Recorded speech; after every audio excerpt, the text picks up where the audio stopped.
Hey guys, it's Nilay with The Verge. I'm here outside of Apple's new iPad event where a lot of things happened, but virtually none of them were actually surprises. Apple started with the Mac.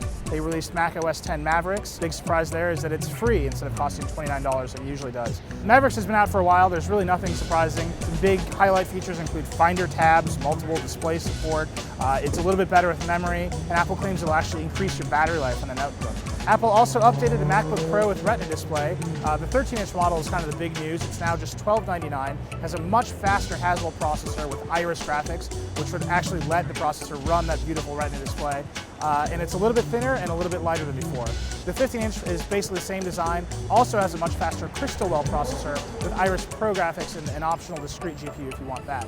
Apple also updated a bunch of its apps. iLife and iWork are all new across the board. They've been redesigned to work better with iOS 7. There's a few new features in the mix. And most importantly, they're free, which is a big strike against Microsoft, which doesn't have a free version of Office on the iPad, and a big strike against Google, which doesn't really have the full featured set of media applications on Android quite yet.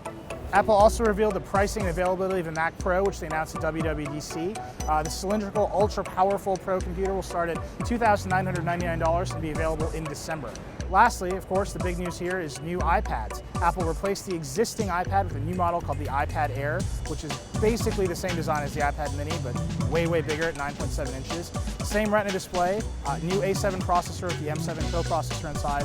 Really beautiful, really light, really thin. You kind of have to hold it to understand just how light and thin it is. Apple also added the Retina display to the iPad mini, which is basically the same as the iPad mini with the Retina display and now the A7 processor as well. That model is $399, so Apple's staying on the high end with its tablets, and they're really betting that people will pay a premium for the iOS experience and a huge ecosystem of tablet apps. Overall, it was a very iterative set of updates for Apple, nothing surprising, nothing we didn't see coming. The iPad Air is beautiful, it is very light and very thin, but we've been waiting for Apple to take a big step for a few events now, and I'm hoping the next time we come to California, we'll see something daring from the company.